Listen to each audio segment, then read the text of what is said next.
Bonjour, bonjour tout le monde. Je suis très heureux de vous retrouver aujourd'hui sur R119 Web TV 2021 et aussi R19 Web TV. Vous savez, malheureusement, Facebook nous a censurés. Et ce soir, nous pouvons encore dire que la liberté d'expression a été frappée. Mais aujourd'hui, la parole est libre et la liberté ne se négocie pas, comme il le dit notre invité prestigieux, Marc Menant. Bonjour Marc. Bonjour Carlo, merci. Belle entrée, oui. Ça ne se négocie pas et il faut aller jusqu'à risquer son existence, au moins sociale, pour en être digne. Ben écoute, déjà, tu viens d'ouvrir le bal, comme tu sais le faire très bien, parce que tu es le spécialiste de tout ça. Et je suis très heureux de te recevoir, parce que tu as écrit un livre qui m'a vraiment étonné. Étonné Merci. parce qu'on te connaît comme un journaliste des mainstream, de ceux que parfois nous critiquons et tout. Et toi, homme aujourd'hui de CNews, de tes magnifiques interventions historiques et tout, tu sors un livre comme ça, qu'on dirait quasiment un livre de complotiste. Serais-tu devenu un complotiste ? Ben non, mais c'est ça qu'il faut démonter parce que l'astuce du système, l'entourloupe initiale, c'est que dès lors, quel que soit le domaine, on s'inscrit dans une marginalité, on devient un complotiste ou encore pour moi plus offensant, un obscurantiste. Bref, un dégénéré des neurones, quelqu'un qui n'est pas capable de faire agir son libre arbitre et qui tombe dans tous les lieux communs pour éviter de suivre la bonne parole, celle qui est magistère, celle qui est une vérité. Ben écoute, quasiment tu dévances mes questions, tu es terrible, dès qu'on te donne la parole, tu phagocytes tout. Mais aujourd'hui, c'est toi qui es le patron. Alors, je rappelle Non mais déjà... tu me coupes quand tu veux. Ah ben, je te coupe quand tu veux. Alors, d'abord, je rappelle le livre L'inquiétante. Voilà, L'inquiétante histoire des vaccins. Et j'ai une première question, mais pourquoi l'histoire des vaccins serait-elle inquiétante ? Eh bien parce que c'est ce que je raconte. je veux que tu dévoiles un peu parce que Non, mais bien sûr. beaucoup de nos adhérents et spectateurs ont lu ton livre, mais beaucoup ne l'ont pas lu. Donc, donne l'avant-goût. Oui, mais disons que le principe de ce livre, ça fait 15 ans, 20 ans même que je travaille sur le sujet. Donc à la maison, j'ai pratiquement, non pas une pièce, mais dans mon bureau où les dossiers sont entassés, j'ai 2 colonnes sur la médecine et sur les vaccins. Pourquoi ? Parce que il nous faut sortir de la manière dont on attaque cette parole qui est considérée comme inattaquable, et surtout qu'on est au pays de Pasteur. Pasteur, le saint laïque, le symbole d'une science conquérante, science d'autant plus importante qu'elle nous concerne directement, puisque c'est la santé. Et c'est ton point de départ. Dans ton livre, Pasteur est un chapitre très important et tu décortiques Bien sûr. Alors je fais d'abord un portrait, oui, pour savoir quel est l'homme, ce qui est quand même important, et puis ensuite, ce qui constitue la véritable imposture initiale qui sanctifie, là encore on peut reprendre le terme, les vaccins. Et de là, tout ce que nous vivons aujourd'hui avec, au-delà du Covid, ce qui était une mesure pour moi épouvantable, que personne, alors que sur le plan scientifique, déjà, on va voir que les vaccins, sur le plan scientifique, ça ne tient pas, mais là, c'est encore plus ignoble, puisque ça concerne les nourrissons, et depuis 2018, et Madame Buzyn, l'obligation vaccinale de 11 vaccins la première année du bébé, dont 8 en une seule inoculation à l'âge de 2 mois. C'est épouvantable, sans que l'on fasse le moindre bilan clinique, que tu sois né prématuré, que tu pèses 1,5 kg ou 3,5 kg, que tu sois dans une antériorité génétique, on ne cherche même pas à la connaître.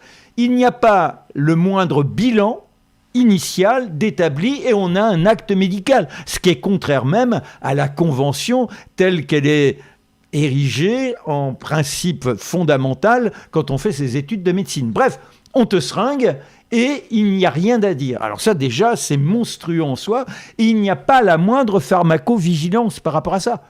Or, le système immunitaire, tout le monde est unanime là-dessus. Il y a un point sur lequel on n'est pas unanime en matière de système immunitaire, c'est sur les éléments qui le constituent. C'est tellement multiple, c'est tellement réparti, qu'au fur et à mesure, on tâtonne, comme toujours en matière de science, et encore plus en matière de science du vivant. Et c'est bien ce qui nous concerne, nous, notre physiologie.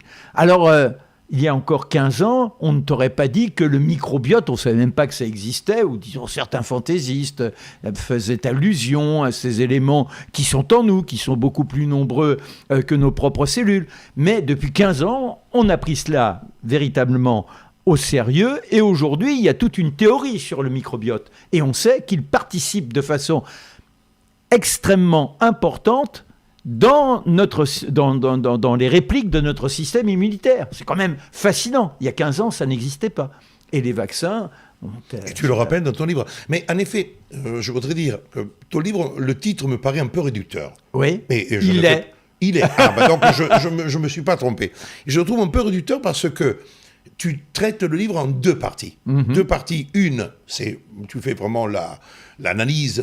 l'historique, on peut dire. Voilà, c'est parce que c'est important. Pardon, oui. Carlo, je te laisse, mais pour que tout à chacun comprenne. En général, quand on attaque les vaccins, et c'était le début de mon propos avant que je me laisse aller dans les méandres d'une pensée errante, je rappelle que la contestation, elle est fondée sur le constat des effets secondaires. Or, forcément, là, on est plus ou moins dans... Pour ceux qui sont certains de la vérité des vaccins, on est dans de l'allégation. Parce que c'est pas au moment où on te fait l'inoculation que tu vas être victime de quoi que ce soit. Et parfois, et d'ailleurs je montre des études très très sérieuses dans l'ouvrage, les effets ne se manifestent que 3 ans, 4 ans plus tard. Absolument. Donc il faut avoir des gens extrêmement sourcilleux de chercher à remonter la filière pour corréler l'événement qui devient corrupteur de ton corps. Mais sinon on dit, mais quelle fouteuse, mais n'importe quoi. Sans compter que l'environnement auquel on est confronté tous les jours, tout ça, ça interagit, notre façon de nous nutrir, etc., etc.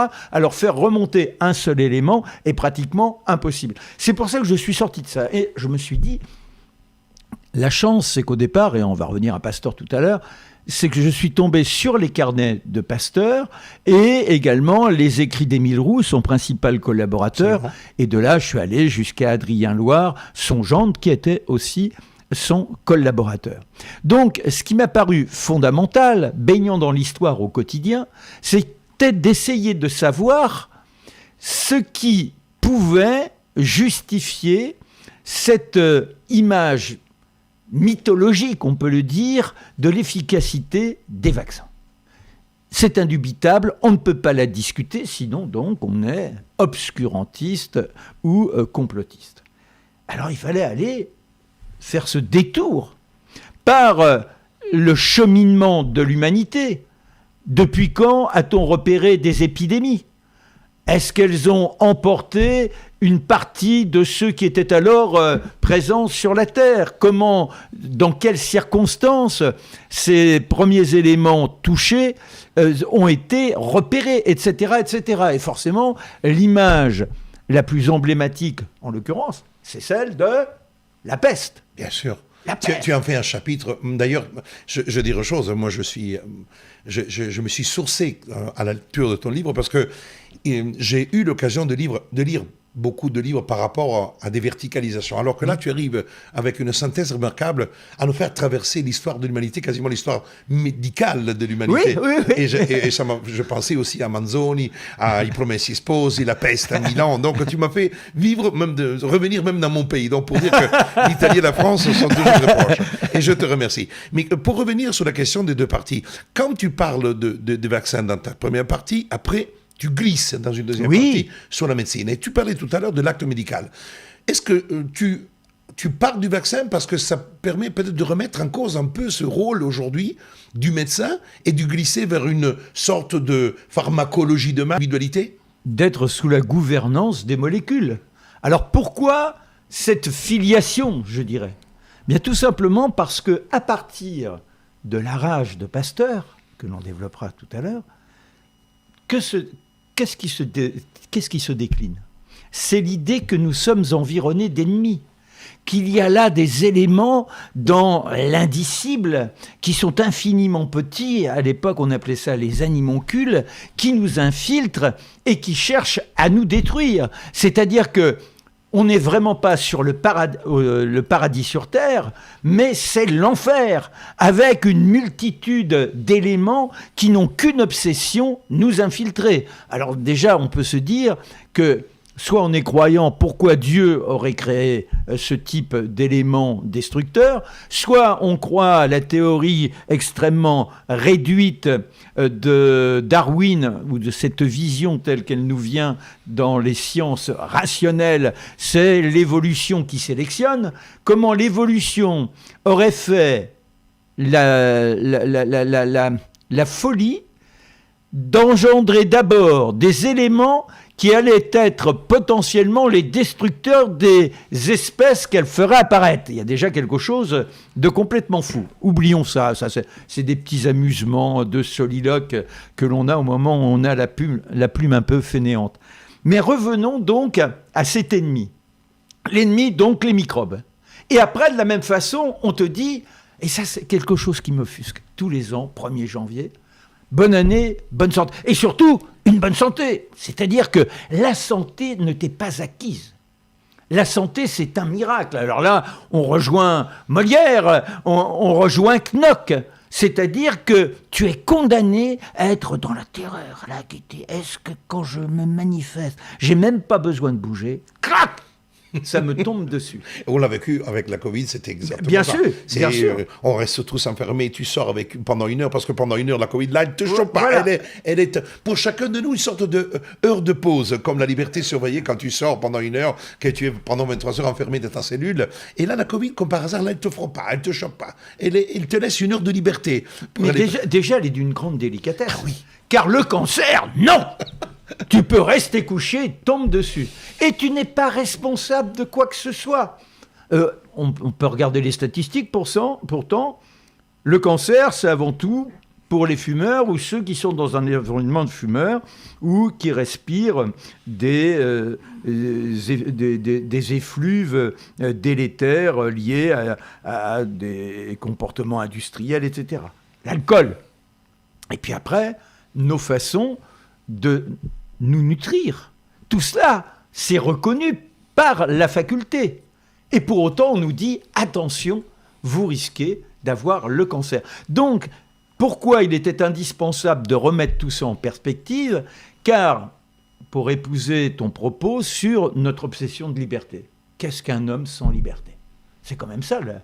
Est-ce que véritablement, nous devons demain, même si ça devait nous protéger, nous devons demain nous inscrire dans une soumission à une référence scientiste qui nous dit maintenant, il faut faire ci, faire ça, etc. Par exemple, moi je fais du sport tous les jours, parce que je pense que ça dynamise et ma physiologie, ça dynamise mon mental, ça me permet de lever l'énergie. Est-ce que je vais imposer ça à tout à chacun ? Ou est-ce que je dis, j'ai la sensation, et il y a suffisamment de publications sur le sujet, la sensation donc confirmée par ces publications, que c'est là l'un des éléments qui est extrêmement porteur pour aboutir à une véritable santé. Je ne vais pas l'imposer. La médecine, elle, décide dorénavant qu'elle gère nos existences. Quand tu parles de médecine, est-ce qu'on peut parler plutôt de pharmacologie ? Parce que la médecine allopathique. Oui, voilà, allopathique. Bien sûr. Parce que aujourd'hui, moi, quand je parle au mot médecine, le médecine me fait penser au médecin, me fait penser au serment d'Hippocrate. Voilà. Et on a l'impression que cette vision très idéaliste que nous avions tous, moi je parle même en tant que patient, entre guillemets, les quelques fois que j'étais chez médecin, était totalement bafouée avec la Covid. Plus qu'avant. Avant, on avait l'impression encore qu'il y avait des rôles des médecins, etc. Et là, maintenant, avec la Covid, on a dit, vous êtes des exécutants, vous piquez, nous décidons. Qu'en penses-tu de cette approche ? Non, je crois qu'on a la révélation parce que c'est lié aussi à la notion d'enfermement et de porter le masque. Mais sinon, je reviens aux nourrissons. 8 vaccins obligatoires dès le 2e mois. Et 11 dans la première année. Les dépistages, il y a une forte pression pour que tu te soumettes au dépistage afin d'éviter de développer un cancer et de traiter précocement. Or, là encore, je développe tout un chapitre. Mais tu fais un chapitre très intéressant. Je me permets de dire autre chose. Parce que Martine Bonner, qui s'est battue les dernières années, surtout les 2 années, contre cette politique sanitaire, elle m'a dit, à titre amical, Carlo, quand j'ai voté la loi sur la vaccination, je n'avais pas pris la mesure. J'étais, moi aussi, dans un chemin inéluctable, sans aucune réflexion. Et toi, dans ton livre, tu es un des rares qui parle effectivement des 12 vaccins et qu'on doit encore se questionner et on ne se questionne pas. Mais non, mais c'est pour ça... Il n'y en a pas beaucoup. On parle de la Covid, on parle de vaccination, voilà. mais on ne parle pas des 12 vaccins. C'est pour ça que je me suis permis de rebondir tout de suite sur tes propos extrêmement sagaces, mais qui m'agaçaient d'une certaine façon, dans la mesure... Je le fais un peu exprès. Non, mais quand je dis ça, c'est au sens métaphorique du terme. Ouais, puis c'est l'amusement du rebond sur la consonance. Mais... on a eu cette révélation que la médecine prétendait prendre le pouvoir sur nos existences. Mais ça fait des années. On a l'obligation, théoriquement, d'avoir un médecin traitant. On a l'obligation à avoir ces visites régulières. Pour courir, faire du sport, tu dois passer par un médecin. Si tu veux travailler, tu passes par un médecin. Donc la médecine, depuis très longtemps, elle régit nos existences. Mais ça s'est fait petit à petit, ça s'est infiltré. Et toujours la caution, la morale, et c'est formidable, c'est pour notre bien. Et on a oublié que tout cela nous déresponsabilisait, tout ça faisait que nous n'étions plus que des pantins, mais non pas, et c'est là où je me déclape de l'idée complotiste, c'est-à-dire que ce n'est pas les labos qui sont là. Oui, les labos, ils sont là. J'aime bien, de temps en temps, quand on me questionne sur la question, je dis, ça m'est venu un jour comme ça, je dis, mais le marchand de chapeaux, il a qu'une obsession, c'est de vendre des chapeaux. Et mais si on lui dit, oui, mais le chapeau, vous comprenez, à un moment donné, je ne fais aucune allusion à ton crâne offert au soleil, mais théoriquement, ça aboutit à la calvitie, le port d'un chapeau. On ne va pas te faire la moindre remarque, on va dire c'est au contraire, ça vous protège l'hiver, vous êtes chauve grâce au chapeau. Oui, mais c'est le chapeau qui a créé la calvitie. Tu vois ce que je veux dire? L'autopoïèse. Voilà, non, mais donc, la logique du système capitaliste, c'est de chercher les petites niches d'exploitation. Donc, à un moment donné, les premiers, et Pasteur en l'occurrence, il ne dit pas « je vais faire fortune en fabriquant un vaccin ». Il y a même Calmette, Guérin, quand ils créent le BCG, ils disent « nous ne toucherons pas, nous ne voulons pas que ce soit considéré comme un brevet, qu'il y ait la moindre exploitation qui rapporte que tout le monde l'utilise ». Donc, il y a presque une sorte d'humanisme chrétien qui les anime, le bienfait de l'humanité.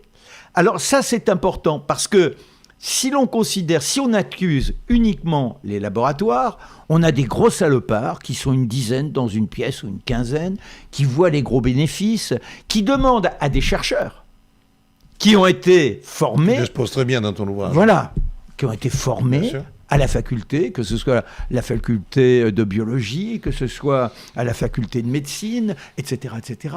Ces gens suivent de très très longues études. Rappelons que Pasteur n'était pas un médecin. Ah non, mais pas. Parce que beaucoup de gens parlent de médecine. Oui, bien sûr. Pasteur ne l'était pas. C'est pour ça d'ailleurs qu'il fait appel à Émile Roux, qui lui est médecin.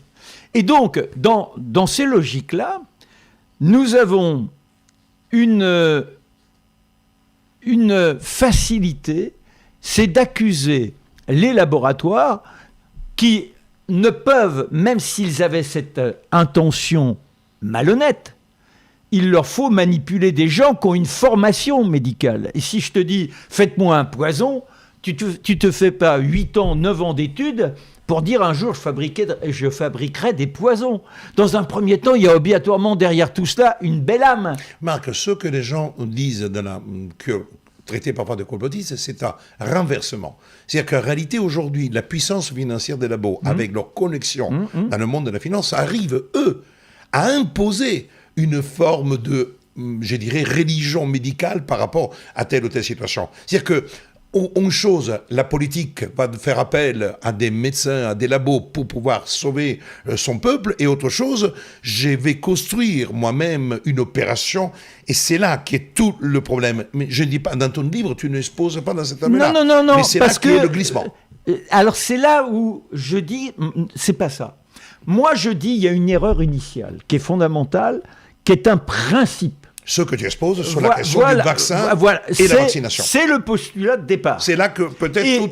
Et c'est à partir de ce postulat que des capitalistes se disent on va créer ça, c'est un très commerce. Intéressant. Si vous avez, chers amis, si vous avez des questions à poser, faites-le. Nous, on suit dans le cadre du chat, et après... je poserai des questions. Voilà. Mais ça sera dans la deuxième partie. Là, tu nous éclaires. C'est magnifique. Je suis très heureux de partager ce moment avec toi. Et nous sommes très heureux. Mais je suis très Il y a heureux plein d'être de puces, plein de bonheur, plein de cœur. Voilà. Mais donc, je crois que c'est essentiel de bien comprendre ça. Quand on attaque les laboratoires, on détruit le principe même on annihile le principe même de la remise en cause de la médecine. Les laboratoires ne peuvent exister sans la formation initiale des intellectuels qui sont là en grouillement et un principe qui les anime et qui est un principe de conquête intellectuelle pour le bien de l'humanité, qu'ils soient médecins, biochimistes, etc., etc. Ça, il faut avoir ça, véritablement. Qu'un système financier délétère soit derrière, c'est une évidence. Mais si c'était pas ça, demain, il prendrait une autre filière. En revanche, après, oui, il t'assène. Mais ceux qui apparaissent, ce sont les grands professeurs en médecine qui ont cette formation initiale, qui après vont être corrompus sans s'en rendre véritablement compte. C'est-à-dire que les laboratoires, oui, il y a les visiteurs médicaux qui apparaissent ici et là, sont des laboratoires qui vont éventuellement participer à un certain mécénat. Ce mécénat les met en contact avec tel chef de service. Ce chef de service qui a été convaincu, n'oublions toujours pas ça, que le principe des molécules était le principe initial fondamental qui nous propulsait dans un avenir radieux, nous permettant d'échapper aux maladies, eh bien, il est d'autant plus séduit parce que le laboratoire lui suggère. Tu vois, c'est d'une forme perverse, une grande perversion. Oui, mais la vie, elle est comme ça dans tous les domaines. Mais ton livre, je pense qu'il met le doigt sur cette perversion. Parce que la manière dont tu construis les choses, tu nous amènes sans entrer dans une approche, on dirait, vraiment complotiste. Parce que, je dis ça parce que je voulais te poser une question. Mais tes collègues qui te connaissent comme un journaliste classique, entre guillemets classique, avec ton érudition, ta connaissance de l'histoire, surtout sur CNews, c'est vraiment, tu fais des interventions brillantes. Mais comment ils ont réagi à la lecture de ton livre ? Ils ne lisent pas. Ah. Donc, chers amis, je vois Babette qui dit Babette, bravo. Babette dit j'ai commencé à lire le livre de Marc maintenant, donc Babette, bravo, parce que tu vois, les collègues de Marc ne le lisent pas. Donc, pendant 2 ans, quand je disais, mais quelle est cette abomination ? Comment vous vous laissez priver de toutes les libertés fondamentales ? Comment vous acceptez d'être caché derrière un masque ? Et rendez-vous compte des conséquences ? Ça, j'ai dit, mais dès le départ, et aujourd'hui les pédopsychiatres disent c'est dramatique les conséquences chez les plus jeunes. Mais si on retrouvait mes propos dès presque le premier jour où on nous a imposé le masque, c'était ça. J'ai pas attendu. Tu l'avais dit sur le plateau. Voilà, sur le plateau, donc ça se vérifie. Voilà, mais ça, je le sais très bien parce que nous avions eu l'occasion de discuter ensemble. C'est la première fois parce que tu avais pris connaissance de Réaction 19 et quelle était les positions, donc je sais très bien. Mais ce que je voulais aller beaucoup plus loin par rapport. Oui, non, c'est pour finir sur les collègues qui donc, pendant des mois, m'ont traité et de complotiste, d'obscurantiste, tu n'es pas médecin, tu n'as pas le droit de dire ça, etc. La curiosité légitime, qui est déjà le fondement même de notre métier, théoriquement. Bon, ça aurait été de dire, Je veux au moins le feuilleter. Qu'est-ce qu'il nous raconte comme connerie? Qu'est-ce qu'il nous raconte comme connerie? Notre réalisateur.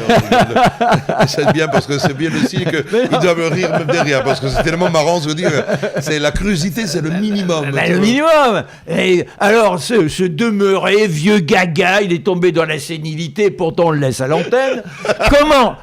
Comment il peut tenir un propos ou un éditeur accepte même son manuscrit? Pas un petit éditeur, bon, un grand éditeur. Non pas que les petits éditeurs, d'ailleurs, soient moins référençables que les grands. Bref, ben non, pas du tout. Et quand je leur dis, t'as lu? Mais non, on connaît tes arguments. Tu connais mes arguments? Là, je parle d'histoire. C'est pour ça, d'ailleurs, que dans le titre, c'est une histoire. C'est pas uniquement sur les libertés. Je fais une petite assertion sur les libertés parce que c'est fondamental. Bien sûr. Mais c'est pas là le propos. Donc, l'histoire, et quand on me dit, tu vas quand même pas remettre en cause des vaccins? Oui, je remets en cause les vaccins. Je donnerai pas les noms. Quand je disais, Pasteur s'est rendu coupable d'une imposture, là, tous les éléments sont là. Eh bien, il y a un jeune journaliste, il y a 3 jours. Je lui dis, bon, t'as lu là depuis le temps que tu me taraudes et que tu me railles. Ah non, je connais tes arguments. Ben, je dis, Pasteur, toi, tu prends les cahiers de Pasteur, tu les présentes d'un côté, puis l'autre, il présentera, c'est pas ça qui te donne raison. Mais vous vous rendez compte? C'est la folie. C'est-à-dire que là, on est dans l'impossibilité, non seulement d'un dialogue, mais d'être dans une résonance de tentative d'intelligence. Oui. Tu confirmes en réalité que cette forme de religion est devenue quasiment un dogme indiscutable. Bien sûr. Et ce n'est pas simplement une question politique ou médecine, mais l'ensemble des couches de notre société semble être maintenant voué dans cette... Est-ce qu'il y ait une lueur d'espoir que quelque chose...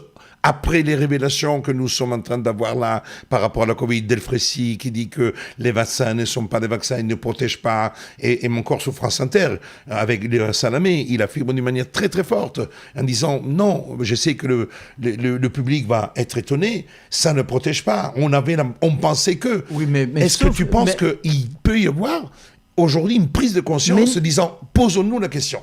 Mais non. Ah. Mais non, quand je vois, là encore, les gens auxquels je suis confronté au quotidien, quand je dis sur un plateau, vous n'allez quand même pas aujourd'hui nier que le vaccin n'a pas répondu aux attentes, qu'il n'a pas empêché la contagion, qu'il n'a pas empêché... Mais comment ça? Il a évité les cas graves. Mais il ne peut pas éviter les cas graves. Les cas graves sont tellement réduits que l'estimation statistique qui conduirait à cette conclusion, elle est dans la marge d'erreur. Écoutez bien ce point, parce que c'est un point fondamental. C'est fondamental. Pour remettre en cause le langage McKinsey, parce que c'est du langage McKinsey, c'est des palabres. Et là, on te cloue le bec, on dit, t'as pas le droit de dire ça. Et alors, lis mon livre, parce que là, au moins, tu auras tous les éléments, parce que tu vas pas me laisser parler pendant 10 minutes, donc tous les éléments pour voir si mon cheminement de démonstration, il est cohérent ou il ne l'est pas. Et j'admets de m'être trompé éventuellement avec ceux qui m'ont relu derrière. Pourquoi pas? Alors, Marc, je te dis une chose, j'ai fait une recherche vraiment approfondie. Je n'ai pas trouvé, sur toute la toile, une critique ou une cotisation, parce que l'IB, qui sont les spécialistes des propos comme tu as écrit là, dit il y a 6 mois, 1 an, c'était le fake check de l'IB. Rien. Ça veut dire tout simplement qu'il il l'ouvre pas déjà. Il l'ouvre pas. Alors, peut-être pas. Mais je tiens à dire à tous les amis que le livre, moi je l'ai lu, je suis regardé, il n'y a pas de critique. Bien au contraire, il n'y a que des commentaires très positifs. Pas parce que ce livre confirme ce que nous soutenons en tant que Réaction du Deuil, etc. C'est pas ça, parce que moi, je me suis toujours opposé au clivage vax, anti-vax, pour masque ou anti-vax. Nous, on s'est battu comme tu le fais. C'est pour ça que j'ai vraiment senti quelque chose de très proche entre ce que tu écris là et nous sommes un peu aux antipodes. Tu es un journaliste du grand chaîne, on se vit une fois, donc on n'est pas du tout en relation constante, vous comprenez, tous les jours. J'ai une question que j'ai vue tout à l'heure, qui a été posée. Est-ce que les grands médias dont tu fais partie, c'est une question que j'ai vue affichée là, t'ont boycotté ou empêché la promotion du livre? C'est une question qui a été posée par Lynn tout à l'heure. Non, mais personne ne m'a invité, à part sur CNews ou par correction, Pascal Praud, qui en plus, c'est amusant, parce que Pascal m'invite dans son émission, et il s'est trouvé qu'il a été touché tardivement par le Covid, D'accord. si je puis dire. Et Il a été remplacé. Il a été remplacé par un jeune journaliste. Mais bon, donc CNews m'a invité dans la case de Pro le matin. Christine Kelly a gentiment présenté le livre. Yvan Rioufol m'a invité le soir. Berkoff sur Sud Radio. Yvan Rioufol, c'est un des rares qui a donné la parole à Toubiana, à Perron, qui a eu le courage. Bien sûr. Il avait le droit d'inviter et d'ouvrir la porte à des gens qui ont été bannis complètement, même traqués. Bien sûr. Donc, Sud Radio, Berkoff et Alexandre... qui fait le dimanche matin, et Front Populaire, qui, gentiment, m'a invité pour faire une vidéo. Et l'Express m'a tendu, je dirais, la plume dans une interview avec 2 journalistes, et où la partie présentée, c'était sur le site de l'Express, la partie de présentation, ça commençait par l'éditrice de Marc Menant et l'éditrice d'Éric Zemmour. Vous voyez ? C'est tentative de... C'est quand même fallacieux. Oui, bien sûr. Voilà. Et pourtant, après, ils se sont comportés très loyalement. Si Marc Menant a raison, comme il tente à vouloir l'affirmer, il mérite le prix Nobel de médecine. Et voilà. Donc, il y avait toute une raillerie, une sorte de dévalorisation initiale, mais je dois le reconnaître que l'interview qu'ils ont menée était une interview à charge, parce qu'ils ont le droit d'être sceptiques par rapport à mes propos. Ils n'ont rien déformé, et on sentait qu'ils étaient, à un moment donné, non pas dans l'adhésion totale, mais de dire oui, on est bien obligé de reconnaître que. Ce qui est très intéressant, Mathieu Bock-Côté, que j'adore, l'éloquence incarnée, c'était un garçon d'une grande, grande intelligence. Mathieu, il est pour la science, il dit « je n'ai pas à douter de la science ». Par amitié, profondément par amitié, on travaille au quotidien. Il m'a dit « je lis ton livre ». Et là, la conclusion, c'est « tu m'as bouleversé ». Je continuerai, si on me demande une 5e dose, je le ferai, mais pour autant, tout ce que tu décris, sur la polio, le BCG, la variole, etc., je n'imaginais pas tout cela, et encore moins sur Pasteur, et je n'ai pas trouvé de faille dans ton raisonnement. Ça m'a beaucoup perturbé, et ça me conduit à une remise en cause de ma propre existence dans mes comportements du quotidien. Ah, je veux arriver sur ce point-là, cher Marc, parce que je sais que tu n'es pas médicament, tu n'es pas pour médecine, je le sais. Et le livre il y a une 3e partie. Une 3e partie de laquelle... La plus brève, hein. La plus brève, mais je la trouve très intéressante, parce que, effectivement, je suis un peu dans cette voie-là aussi. Est-ce que tu peux en parler de cette 3e partie qui est la plus brève, qui est une partie très importante de ta vie, l'alimentation, le sport. Et je tiens à le dire, parce que c'est un des éléments. Je conclue, je te donne la parole. Je connais les gens du fitness. La chose qui est drôle, c'est qu'à un moment donné, tu sais, on avait les fermetures de restaurants, et à un moment donné, les rouvertures. La chose qui était dingue, c'est qu'on avait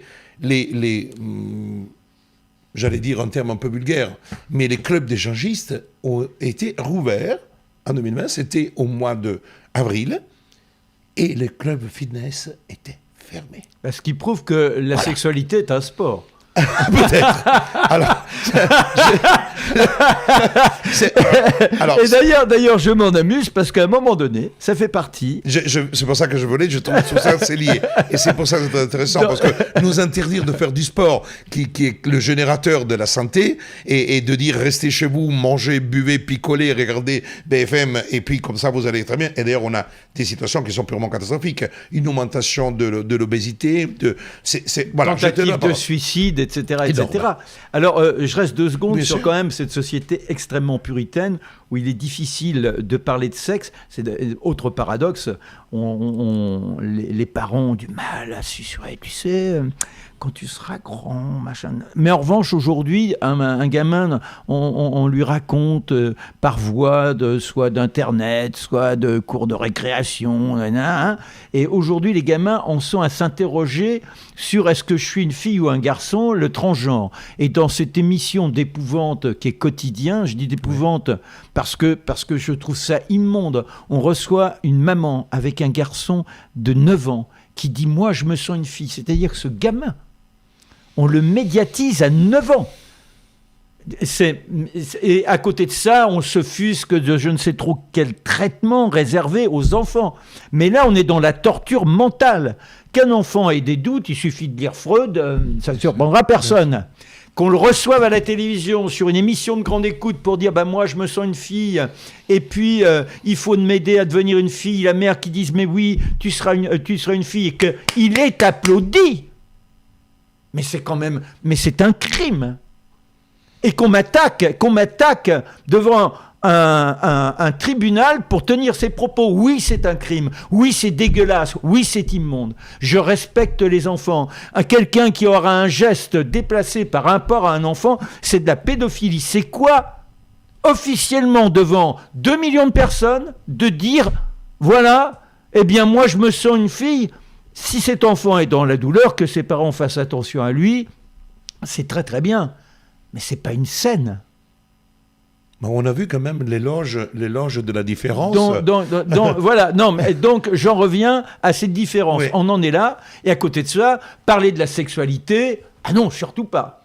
Or, la sexualité est un élément vivifiant de notre physiologie et donc de notre système immunitaire. Alors je dirais qu'il faut d'abord bien manger, qu'il faut faire du sport au quotidien, mais avoir aussi une sexualité. Et si on n'a pas le partenaire, se laisser aller à quelques solitudes effervescentes qui vous libèrent et qui vous permettent... Mais non, mais parce que ce sont des organes qui ont besoin de vivre aussi. Il ne faut pas avoir honte de le dire. Il ne faut pas chercher là, je ne sais trop quelle diabolisation qui nous rappelle les mauvaises années des dévots dans l'histoire. Continuons sur ton livre, dans la partie relative à la bonne santé. À la bonne santé. Oui. En réalité, tu démarres les vaccins. Deuxième partie, ce n'est pas l'éloge, mais bien au contraire, une remise en cause de la médecine. De la médecine. Comme dirait celui qui a été le patron de tous les médecins, Didier Sicard, aujourd'hui, on est dans une médecine d'électroménager, avec toutes les conséquences. Le propre de la médecine, qui n'est pas une science, c'est un art, c'est d'essayer de décrypter ce qui se cache derrière un mal-être. N'oublions pas le nombre de maladies psychosomatiques. Oui. Je fais tout un chapitre sur le placebo, sur le nocebo. C'est très intéressant parce que tu donnes des exemples extraordinaires. Et notamment même en matière de vaccination, dans le cadre des enfants aux États-Unis. Oui, ça c'est les molécules. Les molécules, alors c'est formidable. Vous devez le lire, chers amis, le livre. Hein. Je veux dire, on ne va pas vous le lire ici parce que sinon ça mais il faut le lire. Je pense on pourrait décliner et pour autant, il faut avoir le temps de l'incuber puisque on est en matière d'expérimentation scientifique. Incubons. Et en l'occurrence, il faut reprendre élément pour élément. Et pourquoi j'ai écrit ce livre et en développant chacun des vaccins, c'était pour permettre à tout à chacun, non seulement d'avoir enfin une réflexion dans une perspective qui rendait les choses claires, et pourquoi on pouvait vraiment se dresser face à un médecin, face à une personne qui est convaincue, lui dire « Non, le vaccin n'a jamais fait disparaître une maladie, voilà pourquoi », et de retenir les éléments. J'ai voulu offrir aux uns et aux autres que j'ai rejoint quelquefois dans les manifestations contre les mesures prises au moment du Covid. On t'a rencontré, oui, bien sûr. Et qui disait, mais quand même, vous n'êtes pas anti-vax. Et je disais, ça ne veut rien dire d'être anti-vax. Être anti-vax, c'est une position. Moi, ce qui m'intéresse, c'est la démonstration. Alors, si vous me dites, à la fin d'une démonstration, je suis anti-vax, oui. mais ce n'est pas une prise de position. Oui, il ne faut pas tomber dans une sorte d'idéologie contraire à une autre idéologie. Voilà. C'est la bataille dans laquelle eux, ils sont. Ils sont. Et donc, on ne va pas se laisser enfermer là-dedans. Mais personne n'avait jamais fait ce travail sur l'histoire qui permet de tout justifier. Et de montrer que même quand je dénonce Pasteur, Pasteur n'était pas un personnage qui, dans son comportement au quotidien, était d'une grande humanité. Il n'en reste pas moins que c'est un homme qui a essayé de comprendre, qui s'est trompé, qui d'ailleurs, au moment où il traite de la maladie qui fauche les bovins du côté de Chartres et qui les emporte, c'est la maladie du charbon, il arrive à cette conclusion extraordinaire que les bêtes qui sont malades, ce n'est pas lié à l'animoncule, à cet élément qui les infiltre, car même si on fait manger à ces animaux du foin, alors dans un premier temps, on pensait que la contamination pouvait se faire uniquement parce qu'ils absorbaient. Alors on avait sélectionné le foin, puis il ne se passe rien. Et après, il observe, il dit « Ah bah oui, mais ils mangent du chardon aussi. » Alors le chardon, ça va créer des scarifications dans les gencives. Et là, ça influe. J'arrivais, quand je lisais ces pages, et je les ai relues encore, parce que Didier dit « Je l'ai acheté, il faut le lire plusieurs fois tellement il est riche d'informations. » Donc tu vois que tu reçois plein de commentaires, plein de bravo Marc Menon, des poignées, des cœurs, etc. Donc j'ai jamais vu autant de cœurs. Il n'est pas invité pour sur Mythique, chers amis. Hein. Mais j'espère. Il est invité pour un livre. Hein, bon. Oui, mais j'espère devenir mythique. À chaque mot, il trouve son truc. Voilà, que des compliments. Mais merci à tous. Merci. Alors, continuons. Tu arrives, mais ton descriptif, c'est pour ça que je dis, c'est magnifique, parce que on arrive, à un moment donné, tu fermes les yeux, et je vois la scène. J'arrive à voir les animaux, le pâturage. C'est parce que tu es rentré dans un détail de certains qui sont vraiment, vraiment, vraiment d'une richesse incroyable pour bien porter ta démonstration. Et Pasteur s'aperçoit que certains animaux et le plus grand nombre de ceux, l'élément qui nous infiltre, seules des circonstances que l'on ne peut comprendre provoquera une maladie, mais que celle-ci n'est pas indubitable, que celle-ci n'est pas assurée et qu'elle ne concernera qu'un nombre restreint d'individus. Il avait tout compris, sauf que dans sa tête, dès son plus jeune âge, il voulait marquer l'humanité de son empreinte. Et là, la conclusion qui était la sienne, il avait remarqué que les bêtes qui étaient victimes de la contagion étaient dans des champs où il y avait des zones où l'herbe n'avait pas la même couleur. Il demande pourquoi. C'est parce que là, on enterre les autres, celles qui ont été victimes, et ce sont leurs cadavres qui sont là. Il a compris à ce moment-là que les éléments destructeurs étaient remontés par les vers de terre, et c'était comme ça que les autres se retrouvaient au contact. Mais comme depuis toujours, là, la conclusion, c'est il vous faut prendre la décision suivante, ne jamais enterrer, enfouir dans la terre des pâturages les cadavres des animaux victimes d'une maladie. C'est une mesure administrative. C'est pas comme ça qu'on marque l'humanité.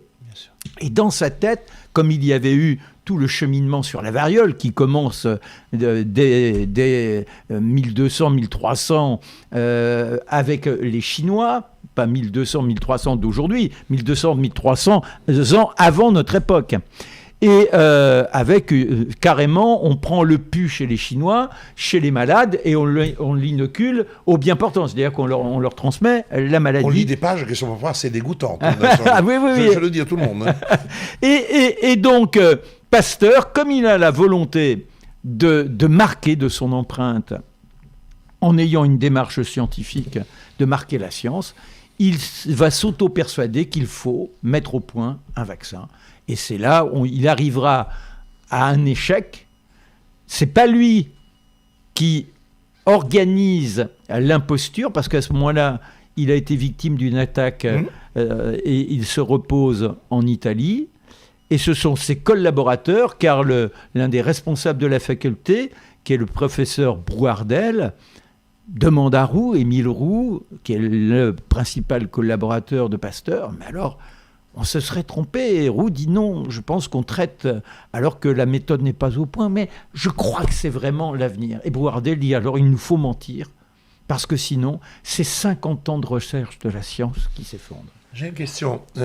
Quand tu as commencé la rédaction de ce livre, est-ce que c'est récent ou tu avais commencé C'est ce que je te dis, ça fait 15 ans, 20 15 ans. ans. Mais la Covid a été quoi? A été l'élément déclenchant pour la sortie du livre ou... Ah bah oui. Ah, voilà, parce que c'est le cheminement qui m'intéresse. Parce que le chapitre Pasteur, il n'est pas lié à la question Covid. Non. Tu l'avais travaillé bien avant. Bien avant. Mais pourquoi tu t'intéresses? Je sais que tu es passionné donc de médecine en termes de... Mais j'avais fait un livre qui s'appelait La médecine nous tue. Il y avait eu un certain succès où j'avais déjà mis en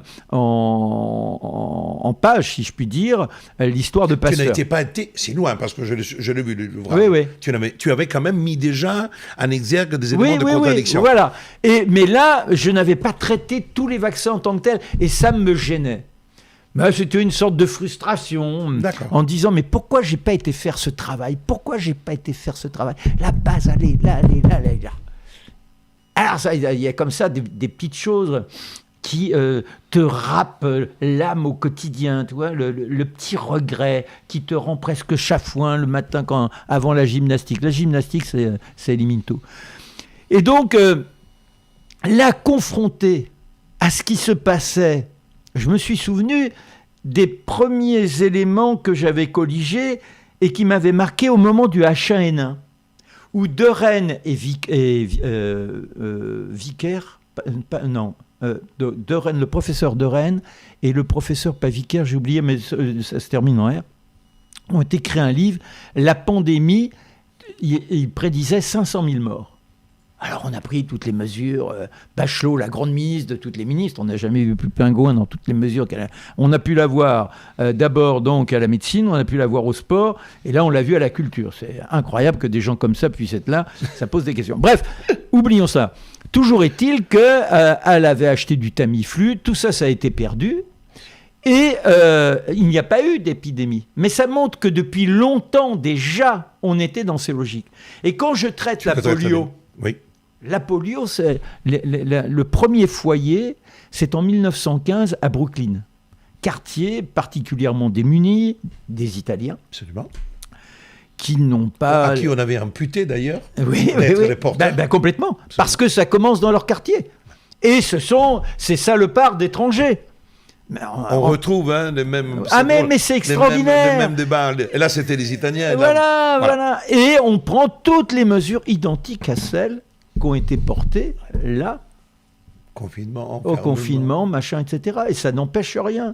Et ça disparaît, ça réapparaît et autres. Et au fil du temps, oui, c'est un fléau, la polio, mais qui touche que de petits foyers. Et à la fin, il suffit d'aller sur le site de l'Institut Pasteur. Comment se communique la polio? Eh bien, la polio, elle se communique de façon bucco-fessielle. C'est-à-dire que c'est à la fois, il faut être au contact avec les fesses, non pas la lune, mais les fesses, les excréments. Et après, donc un manque d'hygiène, de porter la main à la bouche. Et c'est comme ça, et uniquement comme ça, que la polio se transmet. Par conséquent, tu peux avoir un polio devant toi, une personne qui est porteuse, tu peux l'embrasser, il ne se passera rien dans l'embrasser sur les joues, etc.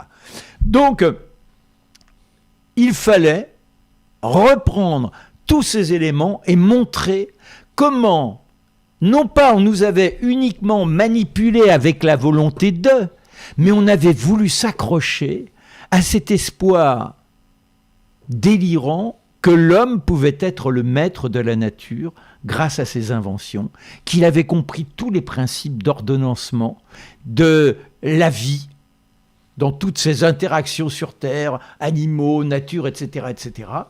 Et c'est comme ça que chaque vaccin repris l'un derrière l'autre, on s'aperçoit qu'aucun, et que quelqu'un sommité, scientifique, fantaisiste, halluciné, viennent et me disent que mes arguments ne tiennent pas.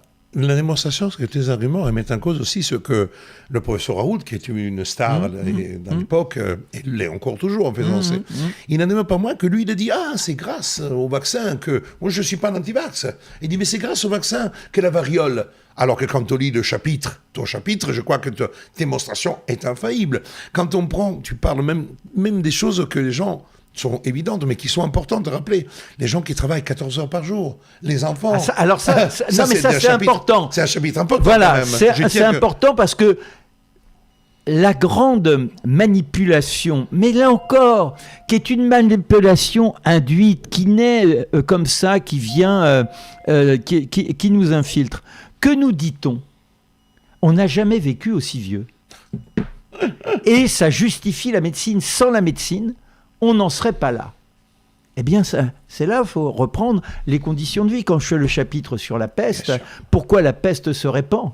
Quand Villermé, médecin, et Guérin, en 1830, un est à Lyon, l'autre à Nantes, et font un état de la santé de la population. Ils disent, mais nos jeunes, à 27 ans, ce sont des vieillards, ils vont mourir. Et alors là, quand on va plus loin, on a les témoignages, les conditions dans lesquelles on vit, dans des galetas immondes, il n'y a pas d'eau courante, on laisse les détritus, on laisse les excréments dans des pots de chambre, tout ça, on respire, on n'a même pas la possibilité d'aérer, et le plus fou, c'est qu'on commence à travailler à l'âge de 5 ans. Et à l'âge de 5 ans, c'est déjà 12 heures par jour. Et que les adultes, c'est jusqu'à 17 heures par jour, dans des conditions épouvantables. Regardez des photos de la mine dans les années 1800, 1900, jusqu'à dans les années même 1935. Ils sont entassés pire que vous dans le métro pour descendre sous la terre, à respirer la silicose. Donc, tout cela, oui, fait que l'on meurt précocement. Mais dans le même temps, vous avez des gens dans l'aristocratie qui vivent, Jouvenel, il va jusqu'à 99 ans, il lui manque un jour pour atteindre 1 an, 100 ans. Voltaire, il meurt à 83 ans, etc., etc. Et à l'époque romaine, les grands vivaient longtemps, parce que à Rome, il y avait déjà la cloaca maxima, cloaca où il y avait déjà l'eau courant qui arrivait, il y avait la marche en avant avec la cloaca qui amenait jusqu'à Ostie les saletés, et Rome, il n'y avait pas de caniveau. Mais il y avait déjà les égouts. Mais tu as tout à fait raison. De vie extraordinaire. La moyenne d'âge à Rome était pour les hommes déjà de 48 ans, ce qu'on a étudié et par rapport à toutes les études historiques. Oui, mais même quand on reprend des individus, parce que on est souvent dans le vague, on s'aperçoit, alors on n'a pas l'âge parce qu'on n'avait pas de registre comme aujourd'hui, mais on s'aperçoit que l'on vivait jusqu'à 80 ans, 85 ans. Et que chez les riches, de quoi mourrait-on ? De l'abus de nourriture. Tiens. Absolument. Louis la goutte était voilà. La maladie de l'excès de voilà. viande. Et voilà. Mais quand j'ai dit ça il y a quelques mois, par exemple, sur un plateau, j'ai été apostrophé par 3 confrères qui m'ont dit, mais comment ça, la goutte qui serait liée à la viande ? Ben oui, mais quand même. Mais il y a une ignorance dans le domaine. Une ignorance. Moi, je veux dire... Mais même chez les médecins. Réaction 19 va adresser ton ouvrage, un cadeau, à Madame Brigitte Bourguignon, à Véran. Je la vois. Semaine prochaine, nous l'adressons, ton livre. Non, mais pas d'honneur. On l'achète en tant que Réaction 19. Je le dis à tous nos adhérents, il y a quand même on est à 1200 spectateurs en termes de personnes qui suivent aujourd'hui sur les 2 chaînes. Merci. Mais je le dis, après il y aura les partages, ne t'inquiète pas. Mais c'est pas la question. Je vais l'envoyer. Et je l'envoie au ministre de la Santé, donc Mme Brigitte Bourguignon. Je l'envoie au Premier ministre, ton livre. 3 livres, je vais l'adresser. Alors demandons de le lire, pour arrêter de dire des mensonges. C'est ce que je ferai, et je te mettrai la copie des courriers que je vais adresser. Tu auras un courrier très poli, etc. C'est comme si tu l'envoyais à Desfrécy. Moi, ce qui m'intéresserait, c'est que Desfrécy ait la démarche intellectuelle de dire, bon, allez, voyons cet abruti, ce qu'il nous dit, parce qu'il a le droit. Non, mais a priori, moi, je respecte la conviction de l'autre. Une personne qui me dit, je suis croyante, moi, malheureusement, je suis impie. Mais je respecte tout à fait la croyance.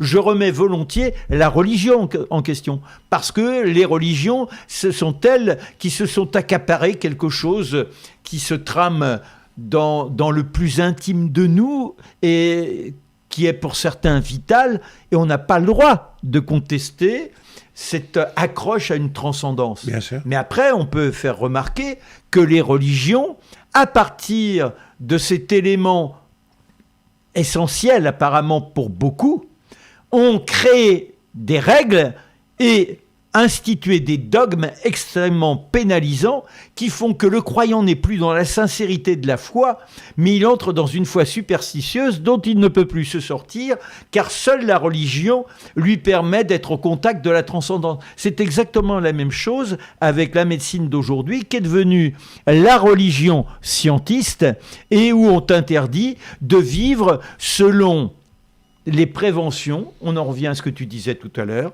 Que dois-je manger ? Bon, la grande référence, on va pas entrer dans le détail là, c'est le régime crétois. Donc très peu de protéines animales, etc. etc. Qui n'est rien d'autre que le régime que dans l'anthropologie alimentaire, on retrouve au début de l'humanité. C'est que l'homme était 90% de légumes, de feuilles, de fruits et la cueillette. Et comme les singes aujourd'hui, une fois par mois, tous les 4 semaines, 5 semaines, un peu de protéines. Et alors, c'est pour cette raison qu'ensuite, il est devenu chasseur. Mais au début, il mangeait ce morceau de protéines qu'il pouvait trouver sur son chemin. Alors et des protéines qui, aujourd'hui, nous sembleraient plus que ragoûtantes, absolument dégueulasses. C'est qu'on allait manger les vers, on gratouillait la terre pour les trouver. Chez les pygmées en Afrique, par exemple, on trouve de manière archaïque ce qu'était la manière alimentaire de l'histoire de Tomae à 7 millions d'années. Et nos chers cousins, les singes, qui s'épouillent, qui bouffent les poux, etc. etc. Donc voilà, c'est-à-dire qu'aujourd'hui, d'ailleurs les Anglais ont un dégoût quand ils savent que l'on mange des escargots et des grenouilles. C'est-à-dire que nous avons des conditionnements culturels qui nous font admettre certaines choses et en rejeter d'autres. Il faut être conscient de tout ça. Mais donc pour en revenir à un beau livre sur l'alimentation. C'est important parce que je trouve que, mais peut-être avec un médecin, avec un nutritionniste, etc., tu n'as pas envie de... Non. D'abord parce que je pense que la conclusion, elle est très claire. Ça ne mérite pas un livre. Le livre, c'est pourquoi il y a des pathologies. Et de démontrer que nos comportements aujourd'hui conduisent à ces engorgements. Quand on parle de comorbidité, c'est que malheureusement, nombre de personnes arrivées à un certain... Moi, depuis que je chemine dans une existence professionnelle, les gens me disent, quand ils voient que je n'ai jamais bu une goutte d'alcool, alors j'ai fait des études d'officier à marine marchande, 40 ans de journalisme, etc., des lieux où on aime bien quand même lever le verre, et mais comment tu vas pas prendre un petit verre ? Allez, fais comme tout le monde. Et non, le premier à poil sur la table, c'était moi en faisant des chantons paillardes. Mais j'avais pas besoin d'un verre d'alcool pour ça, voilà. Mais néanmoins, ça les heurtait. Ça les heurtait. C'est-à-dire qu'il y a une tradition. Alors, je vais pas démontrer les méfaits de l'alcool, ça a déjà été fait. Les méfaits de la cigarette, ça a déjà été fait. La viande rouge, ça se résume rapidement, et là, je l'ai fait là.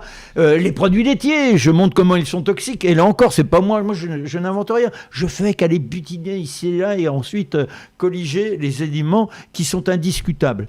Alors faire quoi ? Arriver de dire, oui, le régime crétois, faire du sport tous les jours. Si vous apercevez que vous avez, ça paraît un peu obsessionnel de regarder sa balance tous les jours, et des médecins vous diront, mais arrêtez, sinon vous devenez une sorte de maniaque, et c'est comme ça que vous allez... Pour moi, se peser, c'est quand même aussi. Moi, depuis que j'ai perdu 18 kilos, je continue parce que je me suis fait traiter d'obèse par le Dr Cohen, disant que j'étais en comorbidité. Il avait raison. Ça a été une gifle qui m'a fait réveiller. Je m'y ai réfléchi et je suis absolument d'accord. Et la fin de ton livre, ça m'a donné encore plus envie. Alors un peu comme le journaliste canadien Mathieu Bocoté qui a changé, et ça m'a donné un coup de fouet pour continuer.